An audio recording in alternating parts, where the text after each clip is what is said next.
Hi friends, welcome back to Live Today History, and today we are reading Mosiah chapter 7 with Dad.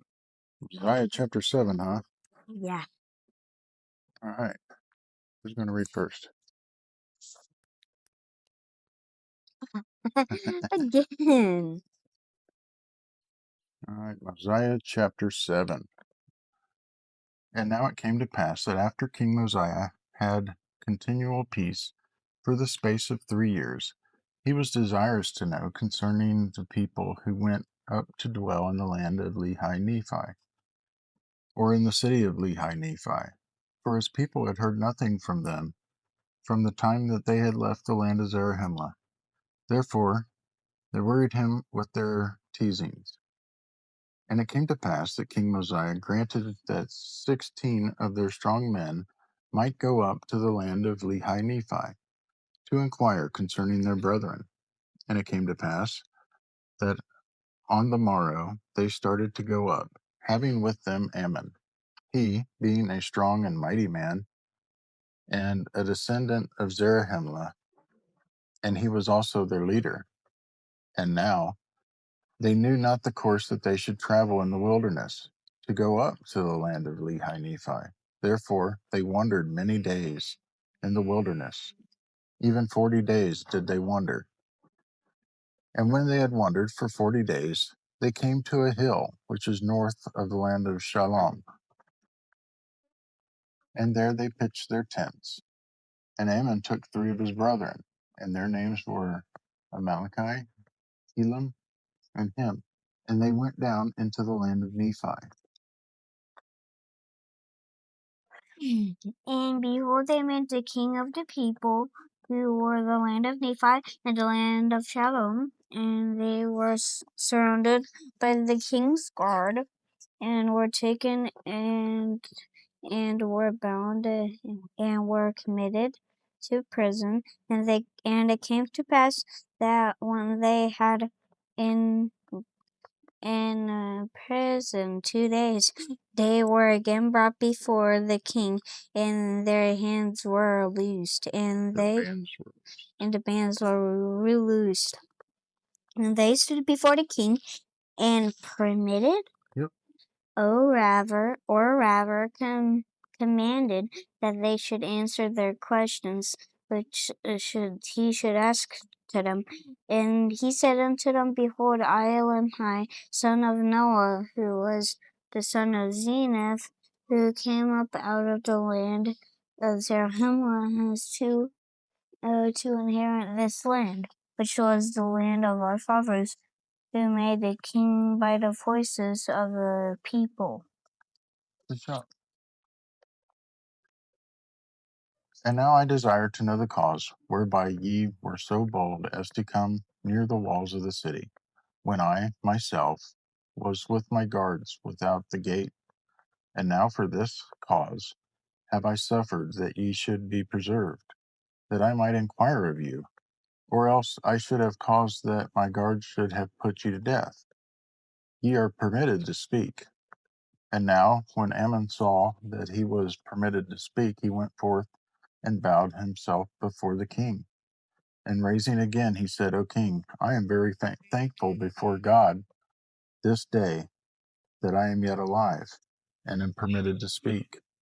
And I will endeavor to speak with boldness. For I assured that ye had known me, ye would have suffered that I should have worn these bands. For I am Ammon, a descendant of Zarahemla, and have come up out of the land of Zarahemla to inquire concerning our brethren whom Zenith brought up out of the land. And now it came to pass that after Lemhi had heard the words of Ammon, he was exceedingly glad, and said, Now I know a surety that my brethren who were in the land of Zarahemla are yet alive, and now I will rejoice on the morrow. I will cause that my people will rejoice also, for behold, we were in bondage to the Lamanites, and are taxed with a tax which is grievous to be borne.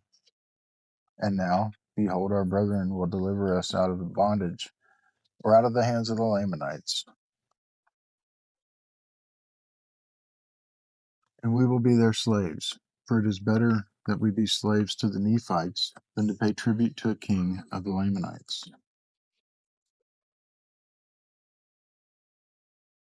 And now King Mosiah commanded his guards that they should no more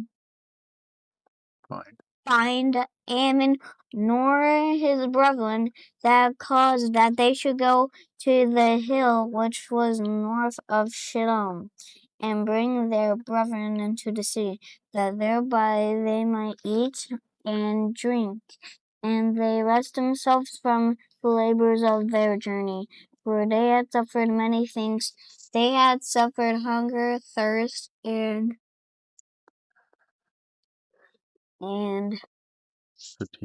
Fatigue. And now it came to pass that on the morrow of the king, on the morrow that King Limhi sent policemen, A proclamation. a a proclamation among all this people, that thereby they might gather themselves together to the temple to hear the words which should speak unto them, which he should speak unto them.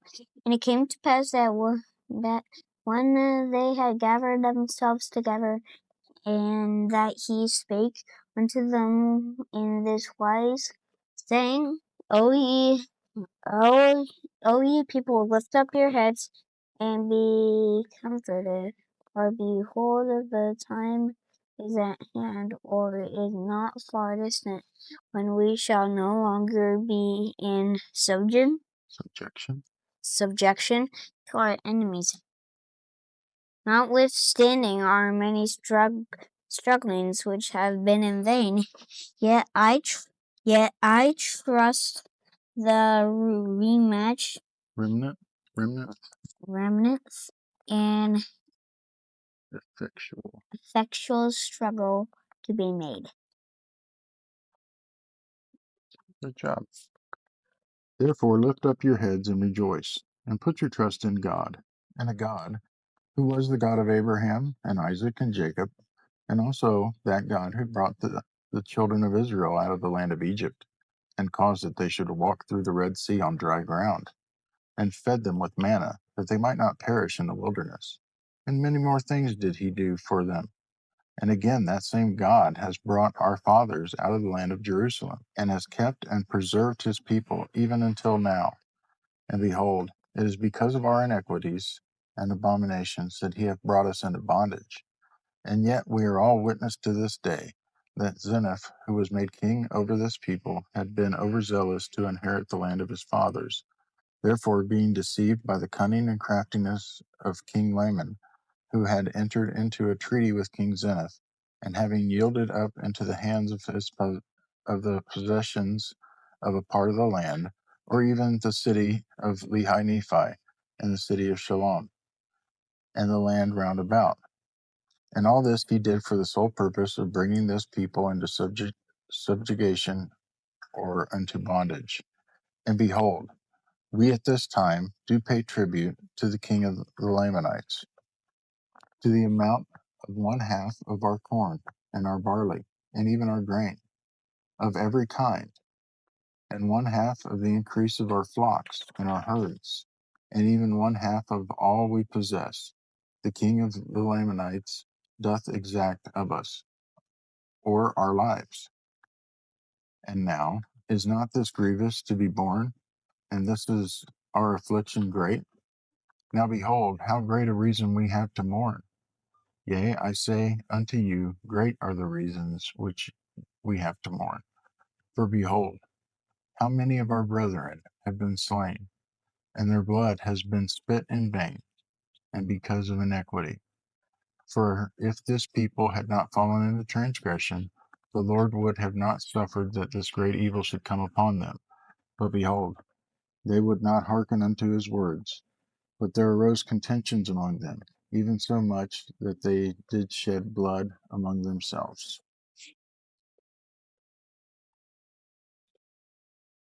And the prophet of the Lord have they slain, Yea, a chosen man of God, who told them of their wickedness and abominations, and prophesied of many things which are to come, yea, even the coming of Christ. And because he said unto them that Christ was the God, the Father of all things, and he said that he should take upon him the image of man, and it should be the image after which man was created in the beginning. Or in the other words, he said that every man was created in the image of God, and, and that God should come down among the children of men and take upon him in the flesh and blood go forth upon the face of the earth. And now because he said this, they did put him to death, and many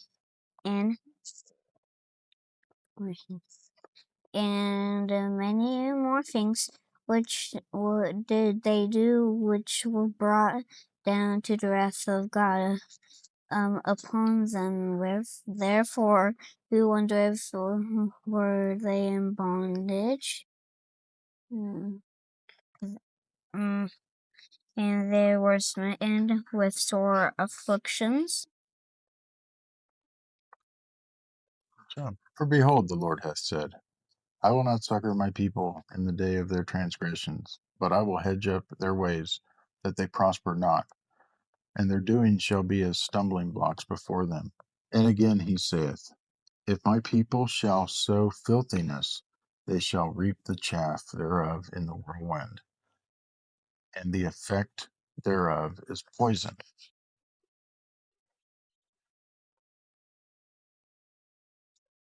And again he saith, If my people shall sow filthiness, they shall reap the east wind, which bringeth immediate destruction. And now behold, the promise of the Lord is fulfilled, and ye are smitten and afflicted.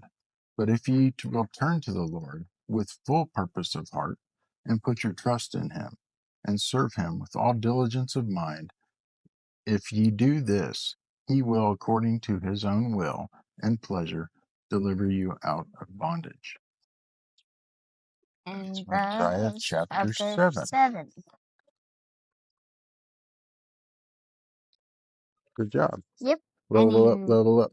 Burp, burp. What time is it? Joke time. Joke time? Yep. Are you sure? Yep. I thought it was lunchtime.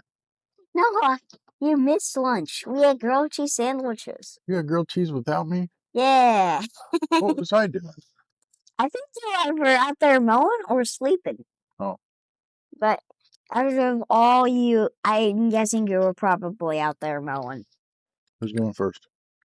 All right. Did you hear about the guy who invented the knock-knock joke? Yeah. He won the Nobel Prize. Oh.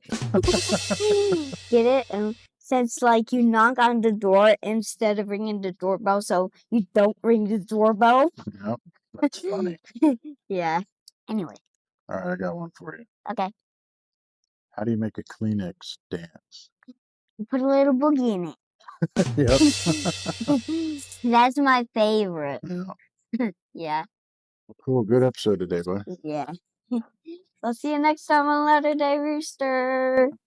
Latter-day Rooster, on a quest to the light, reading through the stories, feeling oh so right. Join the march of hearts. This has been a Stunt Brain production.